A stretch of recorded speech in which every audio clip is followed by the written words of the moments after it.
All right, ladies and gentlemen, it's time for another high five. My name is Nate Manahan, and I'm going to take you through a journey of 5 different topics, 5 discussions with 2 men that are brilliant, that are going to bring you incredible wisdom, and we're going to have a little bit of fun. We're going to talk about negotiation. We're going to talk a little bit about the book by Chris Voss, Never Split the Difference. He also has a mastermind. Maybe you want to go and buy that and listen to his mastermind. You're going to become an FBI negotiator in the next 10 minutes. Also, we're going to talk about what we should do to make sure that when you're shipping things to your customers, things are okay. Plus, we're going to talk about how do you get testimonies and referrals when it comes to sales. All this and more on the High Five. Let's go.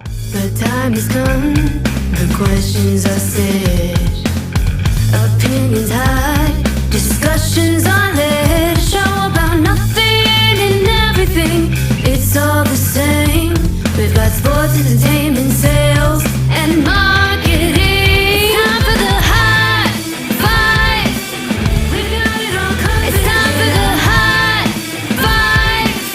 We've got it all covered. Yeah, the High Five. That's right, everybody. It's time for the High Five, and let me unmute the men who are on the other side of this incredible call with me, and also get myself out of that picture because that looks funky, doesn't it?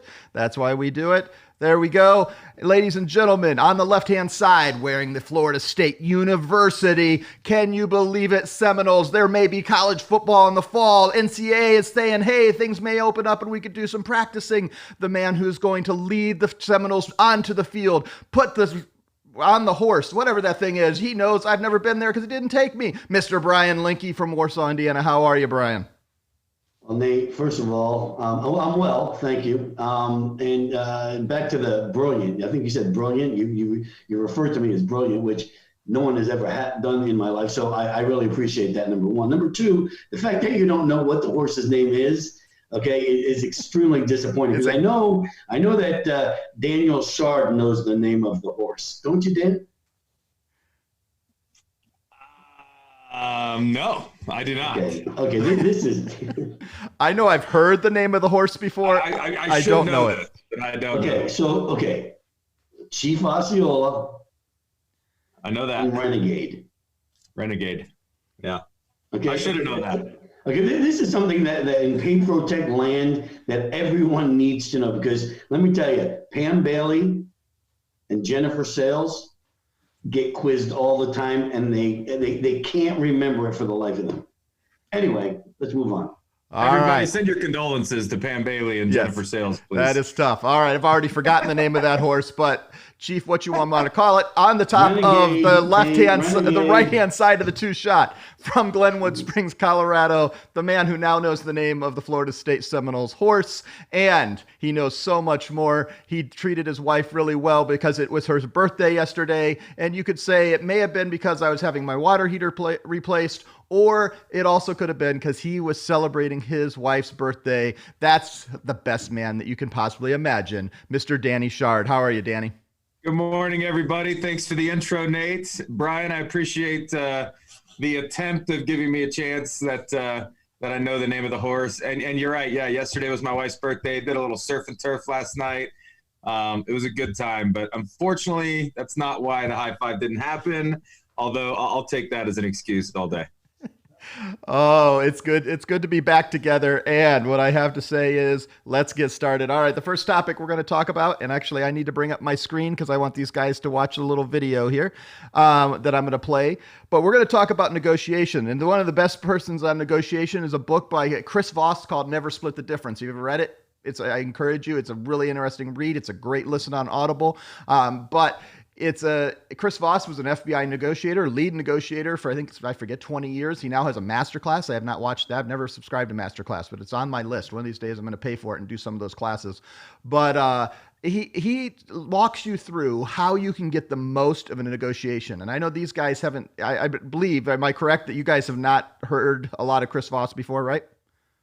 I have not. All right. That would be correct. All right. So I'm gonna let them listen to this. This is Chris Voss in his own words. I cut down a 20-minute video into 2 minutes, and I want them to hear a couple things and see what they bring out of what tips and tricks that they may be able to use for negotiation, because every conversation in some way is a negotiation. Let's see if I can make this work.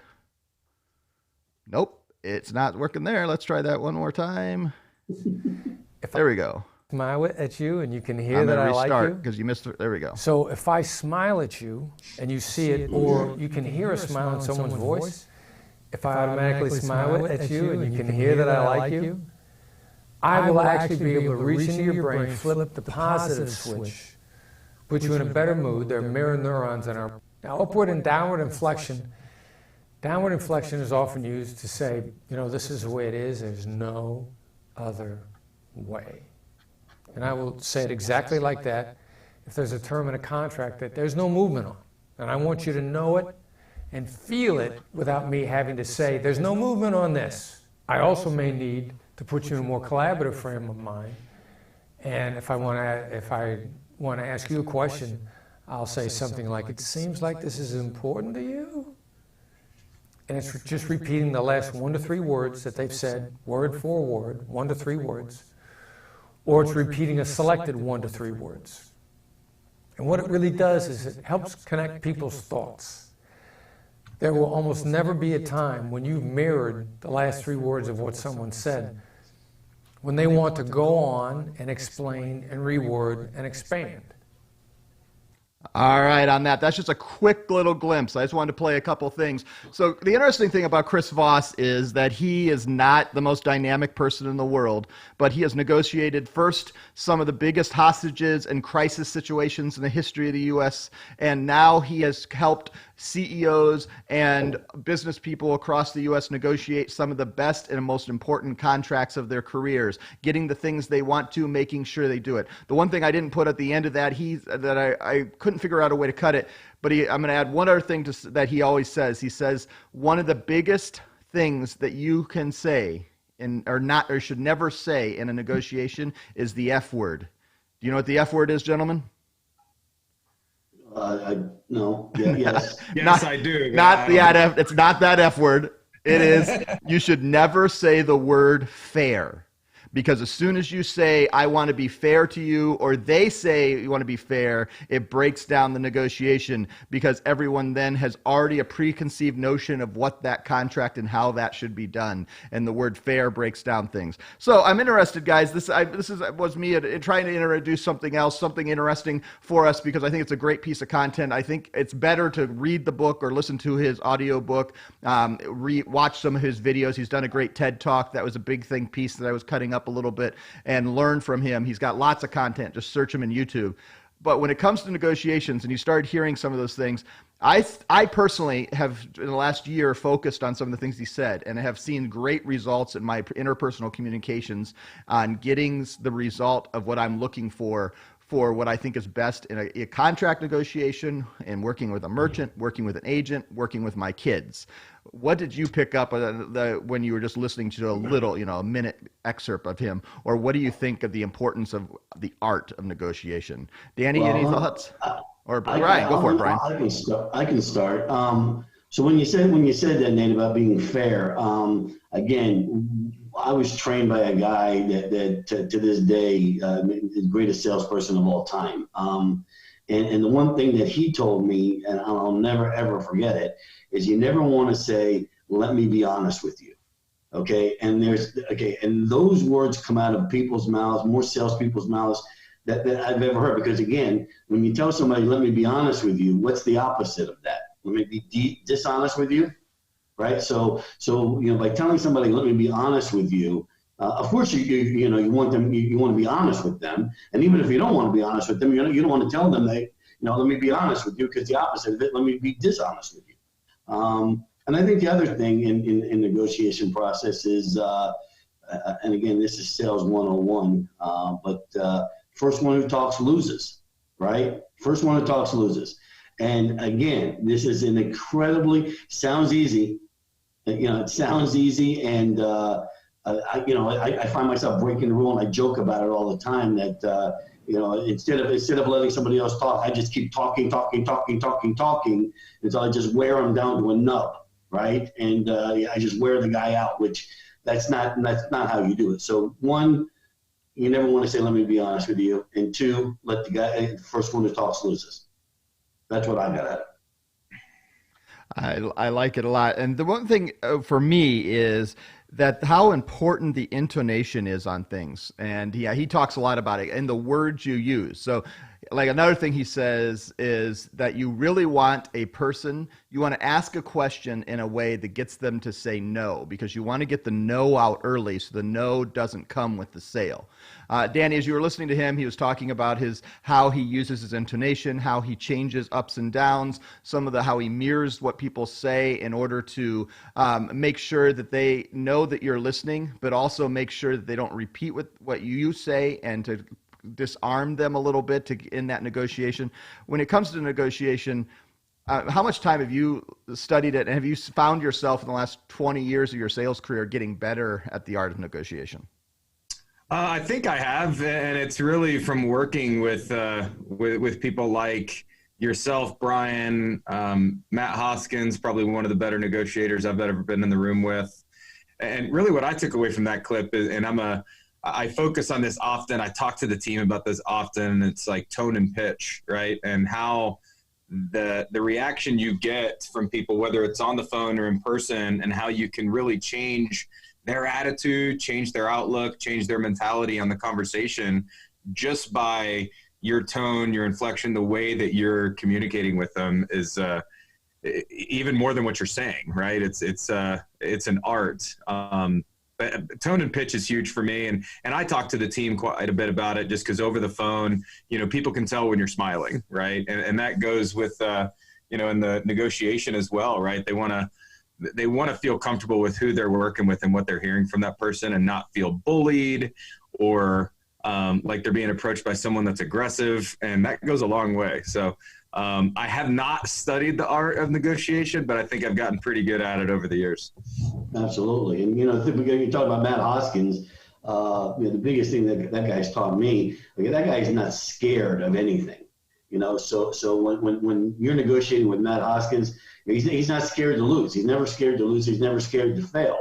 And I think when you're like that and you there's no fear, it just makes you better.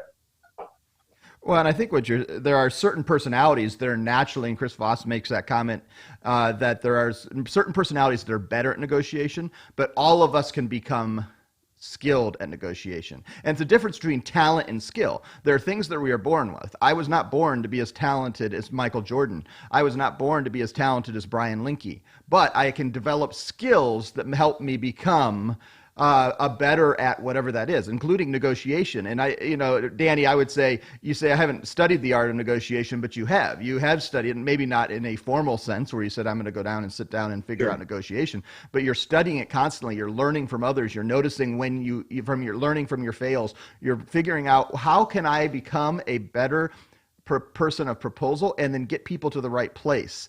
And negotiation, the interesting thing about Chris Voss that I find interesting, and I'll leave it at this, is that he says every conversation you're in some type of negotiation of how that relationship is going to go.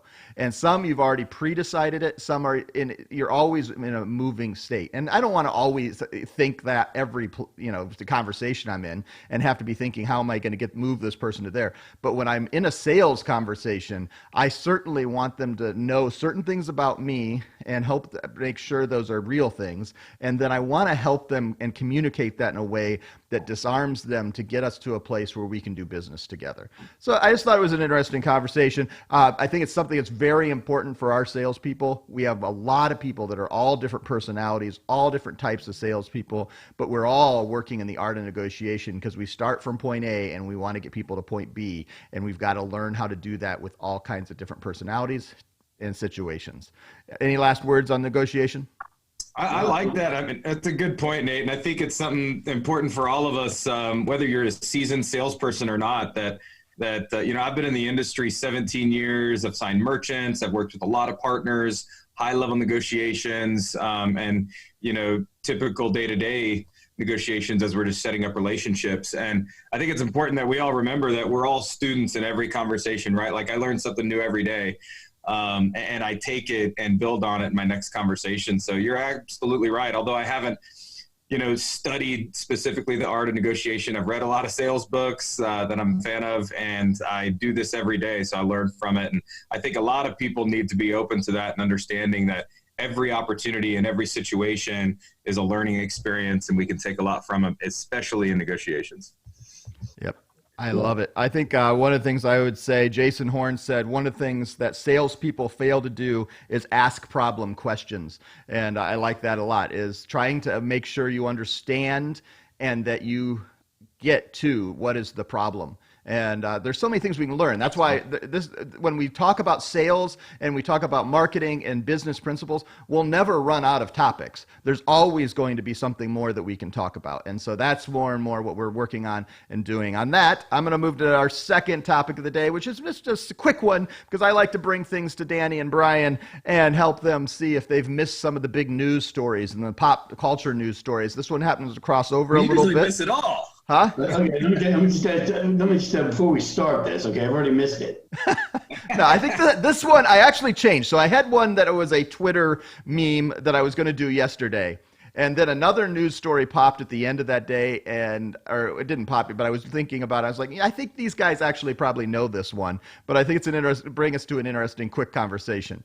So did you know, yesterday in the Wall Street Journal, and then I think it was on Tuesday night, they let the press release, they talked, there was a new $100 million deal for someone to go exclusive to Spotify. Have you heard about that? No, I have not. All right. So, all right. That would be a no over here as well. All right. So here we go. So, Mr. Joe Rogan from the Joe Rogan podcast, which he announced in a press release that he gets 190 million downloads a month of his podcast, was just signed a contract to take his podcast. He's not selling the copyright. They're not buying anything. He's just being paid $190 million that if you want to listen to the whole thing for free, the only place you can do it is Spotify. And that starts in September. $100 million for 5 years. I think it's 3 years, actually, is what I think we learned. It's either 3 or 5 years. They don't know the contract. What were you going to say, Danny? Just exclusivity with Spotify on streaming his... Yeah, on streaming it, and he'll still put the clips over on YouTube, but they are basically stealing him from YouTube for $100 million. Hold on, wait. Call Spotify for the high five, because I bet we can get $1 million. Wait, okay, let me just tell you. Call Spotify and tell them I'll do it for half. Well, you are a bargain, Brian Linke, going down to the bottom. I'll do it for half. No problem.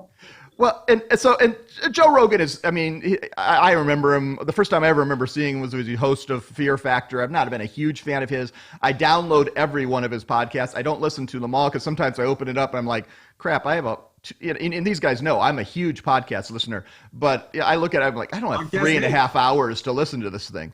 But I listen to a lot of them. For you. But the amazing thing was, this thing is like a huge contract, and it just shows. So Spotify, just to lay the picture a little bit, they've been buying up some things. So they started by buying Gimlet Media. They purchased it for $130 million, and they do a lot of podcasts. They bought the Ringer network with this Bill Simmons network for $250 or something. I don't think I'm getting my numbers wrong, but they actually purchased those things. Then they make this thing. So Apple's been asleep at the wheel on this, the whole time. They've never figured out that we literally call these things podcasts because they were played on iPods, and Apple's never made a play. And these things are profitable. Think about that. 190 million downloads. That probably represents about 80 million people. Even if the amount of people that are listening to Joe Rogan is astronomical, because think about that. It's about 40 million to 60 million people a month are listening to something he says on his podcast. And how many people watched The Last Dance on Sunday night? Do you know? Well, you watched it, yes. But I mean, total people. 50 million. Oh, you see, this is what we don't understand. Broadcast television, 8 million. 8 million had watched it. And that's a huge show. That was one of the largest shows, and by far the largest show.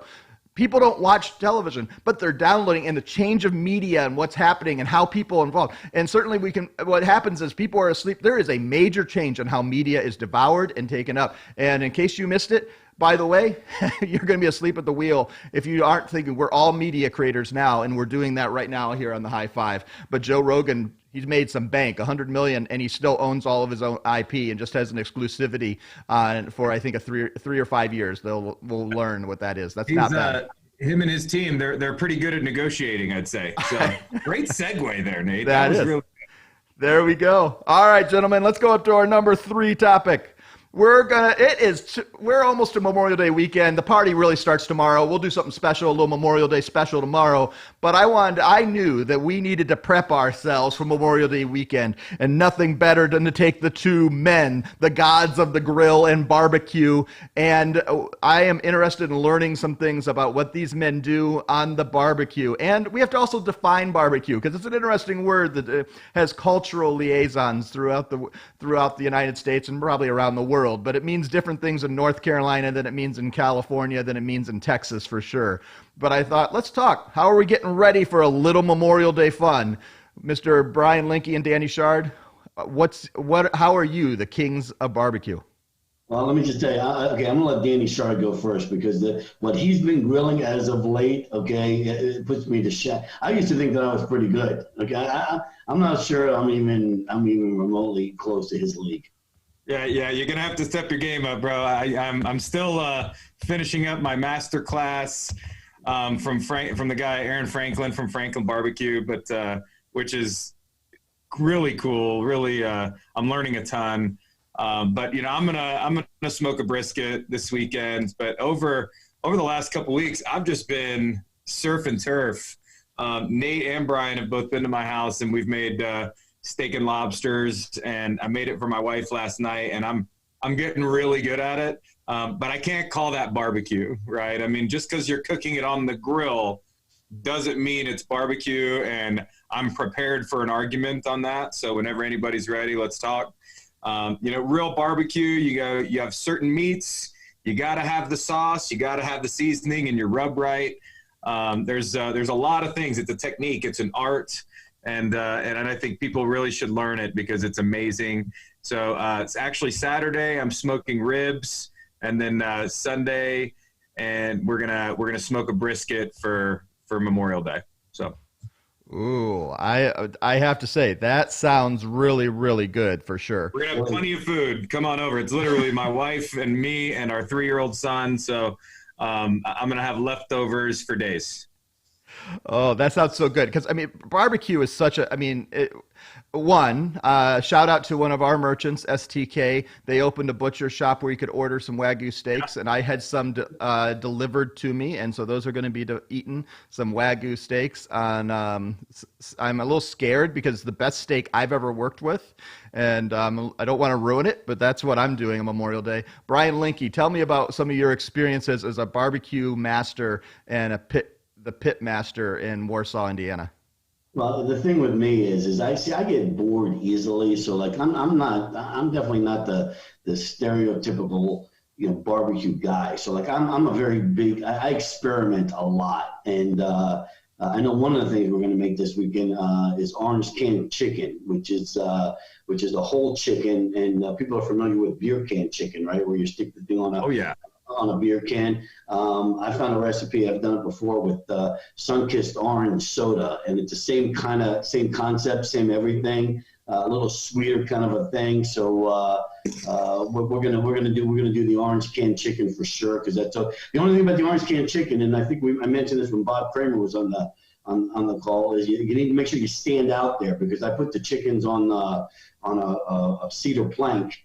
Just so they stay easier. You don't want to close the grill and go in and get another beer, because you need to have somebody go get you a beer, because the minute that you close it, I opened it, and it's ordering a pizza time, because it's over.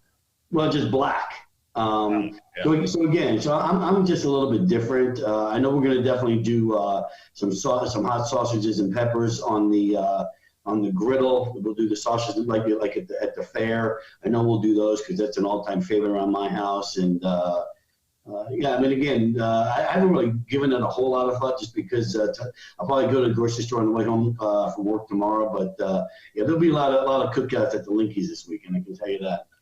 You just blew my mind with the orange chicken. You know, a little thing on the Sunkissed can. Actually, I used to be such a fan of Sunkissed when I was growing up as a kid. My stepmother actually made me a cake. I think it was for my like a 10th birthday or something like that. And it was a Sunkissed can.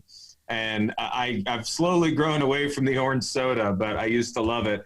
I've never even thought of putting it in chicken. Like I've always just done the beer butt chicken. So Right. I got to try this, man. That's pretty cool. Yeah, no, you need to Google it because it's a little bit of a different twist, a little sweeter, but yeah, and it's impressive to look at too. Like when people come over and they see that, it's like, okay, this guy knows what he's doing. Yeah. All right. So any other seasonings?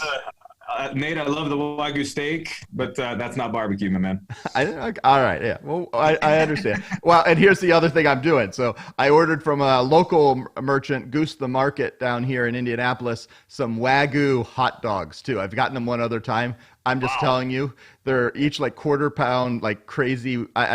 Can't explain it. I'll try to remember to take some pictures, throw it on my Instagram. But they are ridiculous. Like it's the best hot dog you'll ever have, but I will admit they are like $7.50 per hot dog. So it's not the cheapest thing I've ever done. So it's only for special occasions, and I haven't decided if my kids are allowed to have that on Monday. We'll see. Oh, come on. Come on. Thanks. Also, a couple of comments. One, Brian, I want to know, do you put any seasonings, extra seasonings on the orange? But also Vicky Helm says Sunkissed, no. She says it has to be Orange Crush. And Jerry Hoskins says, do you deliver, Mr. Brian Linke? And Danny Shard, I think Brian has the best chance of delivering some things, but I think that was comment during Danny's conversation. Well, the answer is yes, I deliver, and but everything has a price. Number one. Number two, so when you're doing it, and again, I need to look at the recipe before but I know it's a dry rub to start, right? It's a dry rub to start, and then when the basting at the end comes with the orange soda, I think a little bit of honey, if I can remember. It's just like that sweet kind of sweet kind of a thing. But at the end is when you want to do the basting, just because it'll burn if you don't do it that way. All right. Well, I love it. I love it. I love it. All right, gentlemen, let's move on to our fourth topic, continue the Papertech SMB Reopen Guide, our sixth topic here. One of the things that's happened in this time is we are shipping a lot more stuff to people. Even in a delivery, we're having to pack it up. And what we've learned is about this virus, unfortunately, that we're all battling, but we're conquering and winning and going at it. But we've learned that it lives on a lot of surfaces, including boxes, for up to 7 days. So one of the things I do to protect myself is when I have a box, I immediately unpack everything. Some people wait for a while, put it in a freezer. There's lots of things you can do. But I just unopen it, get rid of the boxing, immediately then wash my hands really well and go to a little hand sanitizer, making sure I never touch my face, so anything that I'm touching has any contact. But we also want to protect people when we're shipping and handling. And I wanted to kind of brainstorm some ideas for us, our small and medium businesses who are maybe just shipping a few packages, how we can protect people as we're shipping those packages. Because if we happen to be a carrier at that time and we ship it out, and we don't even know that could then be sending it across state lines or sending it across the city or delivering that into another house. What are some of the things that you guys can think of? How are some best practices to make sure our shipping is protected as we're trying to make sure we protect ourselves and our customers? Dan? Gosh, there's a lot with this topic, Nate. I love that you brought it up. Obviously we do a lot of shipping out of both our Warsaw offices. We do some here in Colorado, but large deployment centers up in Detroit and even at the equipment provider that we use. Listen, there's just a lot of integrity that goes into shipping things, and there's a ton of trust that goes into receiving shipped items, right? That's just the reality of it. People just have to be doing the right thing. And, I think the majority, if not everybody, is taking these steps and precautions. And it's, I don't know really how you make people feel more comfortable. It's not like you can provide a picture of so-and-so who just packed your box that is wearing a hazmat suit or wearing the mask and the gloves and taking the extra precautions to wipe down whatever goods they're putting in the box to send. There's certain things that everybody should be doing just like that to make sure that they're not spreading anything or, getting anything that's going to go out across state lines or anywhere else. As far as being a recipient of things being sent to you, I don't really know what the answer to that is, other than, you just have to trust who you're buying things from and who you're receiving things from. That's the only thing that you can do. But when you receive it, obviously, in my opinion, take that extra precaution, protect yourself, protect your family and those around you. Like you just said, Nate, open that box, wipe down everything, and make sure you're reducing that risk as much as possible. So you can't trust everything you receive. You got to make sure you're protecting yourself when you receive items and when you ship them. And one of the things I think of for this is, let's just be logical, okay? When I'm packing, even though, a lot of our shipping situations, you're not around people, but like, go ahead and wear the mask, go ahead and wear the gloves, and just pack it, ship it. And I've seen several of the places that I do, and you watch Amazon's been promoting, hey, this is what our people look like when then they're shipping all their stuff up, and they ship a few packages out every day. Yeah, and, just a little gloves, being just being logical about it really helps. And thinking, okay, I'm going to treat this like like the person I'm shipping this to is actually right next to me. How would I protect them and care for them right now as we're going through this? But it doesn't mean we stop doing business. It just means we make smart decisions and help our small and medium businesses that we're serving make smart decisions. And Brian, those are things too that like Cam, Paul, Tim, as PayProtech is preparing to send out our care packages to customers, with masks and gloves and additional items to help them be safe. We're taking those extra precautions doing that as well. So.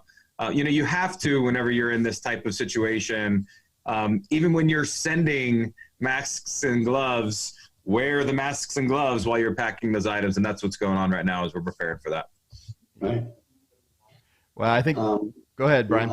I can tell you this, okay? I mean, I've been quarantined at my house, kicked out of this office for about the last month and a half. And I can tell you one thing. I came back here, and again, shout out to Jerry Hoskins, because I swear to you, this office has never been as clean as it is today. Okay, I mean, it is just okay. I mean, it is cleaner. I mean, we've got the gal coming in, I think 3 times a week as opposed to 1. But there are gloves here to wear. There are masks to wear. The refrigerator is. I mean, you can.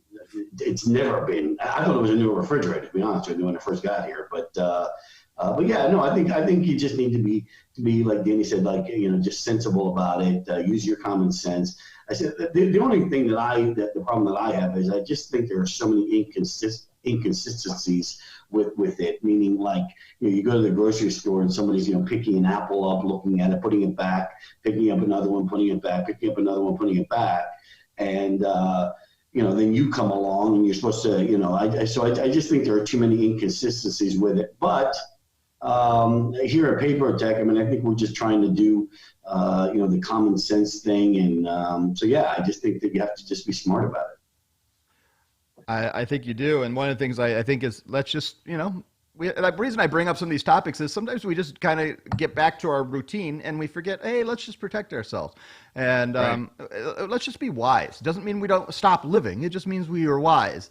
And we need to get, the 38 million people that have filed for unemployment in the last 6 weeks, we need to get them back to work. We need to create more jobs. We need to get back going. But we also need to be very wise, because we don't want to be back in this situation again. And so let's make wise decisions. We will learn 2 years from now whether some of this was not needed or not. And it doesn't really matter. Just make a wise decision now. Do the best. Treat every situation like you're taking care of your grandmother or whoever makes you picture that, and it will make a difference. And our small and medium businesses will begin to thrive again. They'll be reborn, and we're just going to have some amazing stories to tell in the months to come. Last topic, gentlemen, as we move into, we've been talking about our selling with integrity. Last time when we were together on Tuesday, we talked about closing and how the close isn't just when people say yes.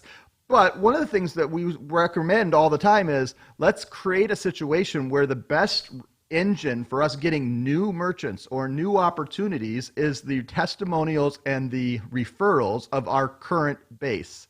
And gentlemen, I was just thinking, can you help us think through, when do you ask? How do you ask? How do you nurture relationships to make sure you're building testimonials and referrals to make sure you're growing your biggest pipeline? I think everything that we've talked about, regarding this subject, comes into play. So like, when you're talking to people, earning their trust, we talked about that the other day, right? Getting somebody to trust you, earning their trust. Once something like that is done and you've developed a relationship, whether that means, going to the same restaurant that you've just signed up, time after time after time after time, or going to the same liquor store time after time after time after time. I think once you get into that and the relationship is there, then it's so much easier to ask for the referral or to get a testimony from somebody. It's just like you said, Nate. It's not getting everybody just to sign on the line, which is dotted, right? The sale goes way beyond that. And if you want to, especially in a day like today, where everybody knows everything, everybody's privy to the internet, everybody's got a cell phone, everybody knows everything. Right. So, to think that you're just going to go cold call around, think about some of these merchants that you've got now just go and earn their trust. And then by the time, once you do that, it's so much easier than to ask for, hey, are there any other liquor stores or any other restaurants, Mexican restaurant, or what a golf courses or whatever the case may be. So I just think it all intertwines. I couldn't agree more. I mean, and obviously there's a time. I think one place that salespeople often fail is asking for the referral, obviously, but positioning it too early or waiting too long. And now, I mean, you can't necessarily wait too long, but it's kind of strange whenever you go back to a customer 3 years later and say, hey, by the way, do you have any friends or family or anybody that that could use these services? So it's never too late, I wouldn't say, but it's a little strange to go that far down the line. Too early, you've gotta make sure that you're creating an amazing experience for that customer and they've had an amazing experience to where they want to give a referral. I think some of the coolest things that we hear about are the proactive referrals, right? Where a partner or someone hasn't even asked for it, but they provided such a good experience that they start getting them from their customers just because of the great job that they've done, whether it's providing a solution, a program, support, anything like that. But you've got to wait obviously until they've had that experience to even ask for one. So I think that's a huge key. But you're right, Brian. I mean, there's so many different parts of this that lead up to the referral, and type of business is a huge thing with it as well. I had a good conversation with Josh Anderson yesterday, one of our good partners, and we were talking about bank relationships and how difficult it can be to establish a bank relationship. And as we were talking, I had mentioned, there's a lot that goes into it, obviously getting to the decision maker and having a program that entices them, that they could really trust your program with their commercial clients. And really it came down to not necessarily a revenue stream for the bank, right? They're not concerned about making money. They want to have a reputable company that they can really stand behind and offering this to their customers, but the amount of stickiness that it creates for them as well. So partners really need to make sure to position it that way when asking for referrals and asking different types of businesses, merchants, individuals for referrals, and really how that can benefit their business even more than income, right? And I think that's something that needs to be taken into account whenever you're looking at creating referral relationships. Good point. What do you think, guys? I'm going to add another word into the referral and testimony, is the word recommendation. And what do you think about the idea, and I've seen some of our partners do this, where they have a list of, here's some testimonials and here's the phone number of these merchants. You can call and ask them how it's like working with me, working with this product, however you want to. How do you get to that, and how do you choose who do you use as recommendations, and how would you use recommendations? Have you ever done it yourself? I'm just interested in that. I've been thinking about that a little bit. It's funny you should ask that question, because I kind of related to, back in the day when you used to send out resumes and people used to ask for, do you have any, people that you can list? What's it called when people that you can references, right? References. And I remember I talked to a guy one time who said, I've never asked for a reference in my life. And I found that strange. I'm like, well, why? He goes, because why in the world would you list anybody as a reference that you wouldn't want us to call? He goes, I want to talk to the people that you don't want us to call. Right. So like, why would you list somebody on your sheet? Okay, so everybody on your reference list is going to say something good about you. Right. And it's the same thing. It's almost the same thing as a referral. I just think that, again, it's just about building relationships and earning trust and like everything we've talked about. And then I think it all plays itself out and takes care of itself. I think, Danny, what do you think about like in these recommendations? Because a lot of it, one of the things we always encourage when we put on websites or things like that is show some of your other customers, because you want the people to think, man, I want to be like them. And so walking in when you have a set of testimonials and recommendations of companies that these people may admire, how do you see our partners using that? How have you used that to say, hey, don't you want to be like that merchant who's saving this money or has this great equipment or had this good experience? And what are some of the ways to like optimize that? Yeah, that's a good point. I mean, it starts obviously with providing that and creating that experience and then building that person up to be a good source for a recommendation. I get asked every day, I think, from sales partners that, hey, I'm going to sign this merchant, but they want to talk to another merchant first, and I don't have one like this, or I'm just getting my portfolio built up. And the challenge, obviously, on our end is we've got partners and merchants around the country, and we can't be giving each other referrals from other books and other portfolios, right, unless we get them acquainted and connected that way, which is really tough to do. So people need to realize that you've got to build your own source and your own book of merchants and create your own referral networks and your own sources of recommendations, right? And it's tough, especially as you're getting started, because you want to have that.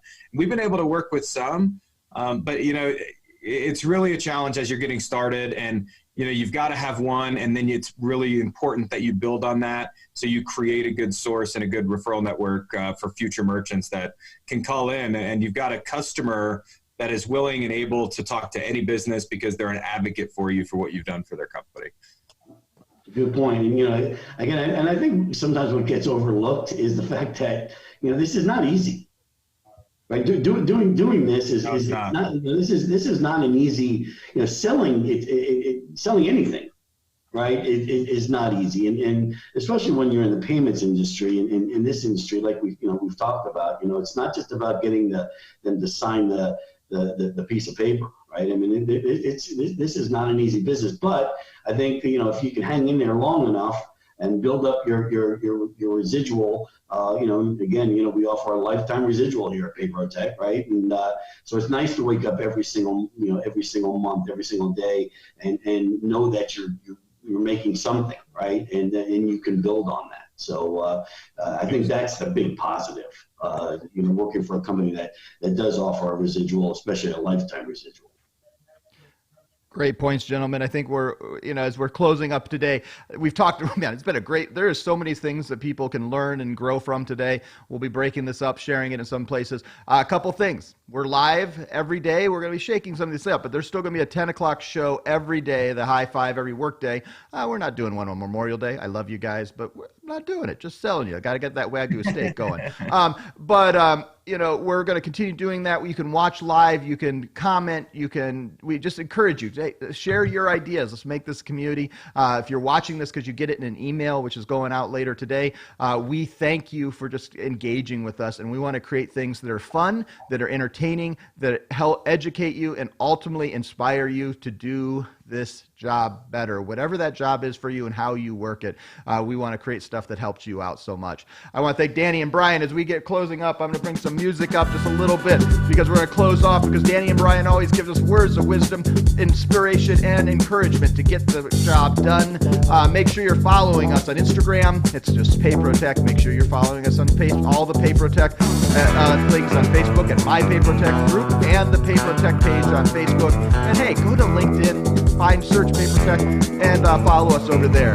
Mr. Brian Linke, what say you as we close this day? One of the things you just said was, don't you want to be like them? To all of our salespeople out there, there's a movie called Tin Men, okay, and it's about aluminum siding salespeople. Watch that movie, you'll know exactly what Nate's talking about. All right, and Mr. Danny Shard, what say you? Been a great day on the high five. It's Thursday. We're on track to actually beat March's numbers, which should really tell you a lot about how things are picking back up.